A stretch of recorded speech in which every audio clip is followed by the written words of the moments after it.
Mindset community, Dr. Ellen here, coming to you today with your next tire talk. So we are back in the barn, but the last time we were here, we talked about that distal quad tissue as it interfaces with the knee and some of the things that you can do to kind of loosen their area up as it tends to be pretty grimy. Another area that tends to be pretty thick and grimy on folks is the hip flexors, which is kind of on the other end, more proximal in the quad tissue.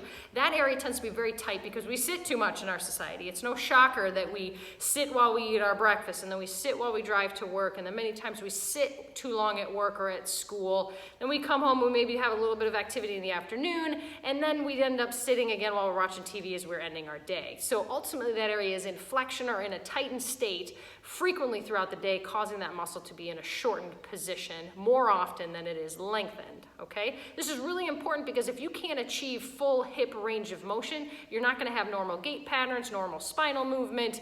I mean, you can just add many things to this list if you don't have open hips. So I want to talk today about a very common stretch that I see people do, and it's I don't think I've actually had any client come in and do it well the first time. So let's break it down on why that is so we can teach you how to not only stretch yourself but use it as a barometer of some of your hip mobility. Okay, so let's talk about this. I'm going to turn this down just a hair, and we're going to go into this half kneeling position, which is really common in athletics, where you've got one knee up, one knee down in this half kneeling position. Ultimately, I like to try to get as many 90-degree angles here before we add anything as possible. So 90-degree angle at this ankle, this knee, and at this hip, and then as well at this knee if possible.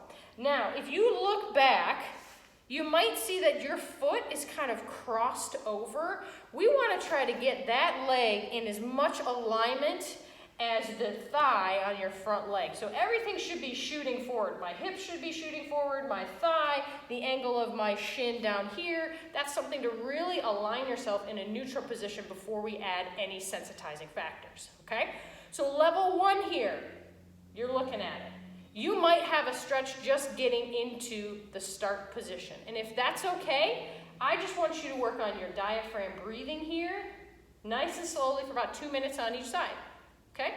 If that's not anything for you, you don't feel any stretch at all, we're going to go to level two. And level two is a posterior pelvic tilt utilizing your glutes to contract. So in here, you're going to tighten your butt muscles and tuck your pelvis underneath you. Just like if you had a tail and you were a dog, tuck the tail between your legs by rotating that pelvis underneath you. You should start to feel a stretch begin there, and that is a beautiful thing. If that's not enough, you're going to tighten the glutes, then you're going to begin to ragdoll your spine forward into flexion.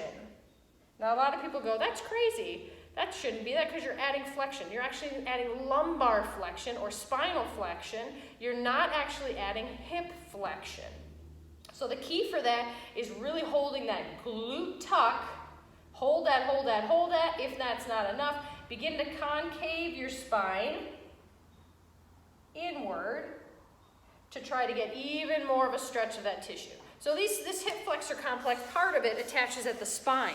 And so if you actually stretch the hip into extension and you allow the spine to extension, you're moving both sides at the same time. And you're just actually like shifting the position of the muscle. You're not actually stretching the muscle. So it's really important to be aware of those little sensitizing factors to begin. So do this about 2 minutes on each side. Make sure you're breathing and compare right to left.